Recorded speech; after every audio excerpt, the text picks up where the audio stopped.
Hello everybody, and welcome to my assignment. For this assignment, I had to make a Larson scanner, and it was a lot of fun. So here's my code. I have a couple global variables. One of them is a Boolean that is set to true. The other one is an array of 4 elements.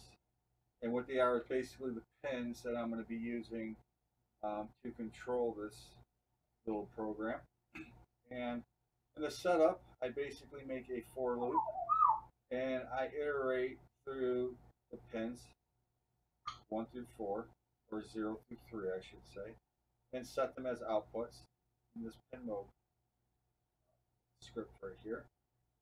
And then in the main loop, in the main loop here, I basically say if the LED state is true, which is the Boolean, we're going to iterate 0 to 4, or I'm sorry, 0 to 3, which is 4 elements.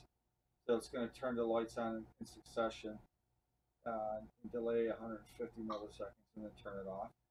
And then if opposite, if LED state is false, it's actually going to count down from the third element all the way to 0, which would be 2, 0.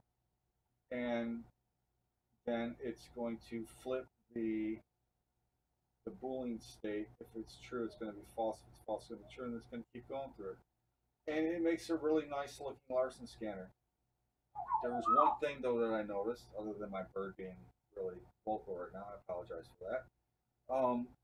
That if I were to use the same variable here and here, so if I put 4 here, there would be a spot where the lights, all the lights were off for a second. It wasn't consistent. It didn't look right.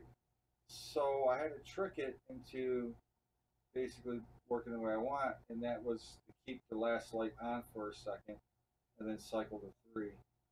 And this is how it worked. So it works good. It works really good.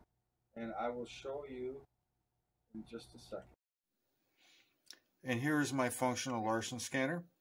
It's working perfectly without a flaw. And the code is executing really well.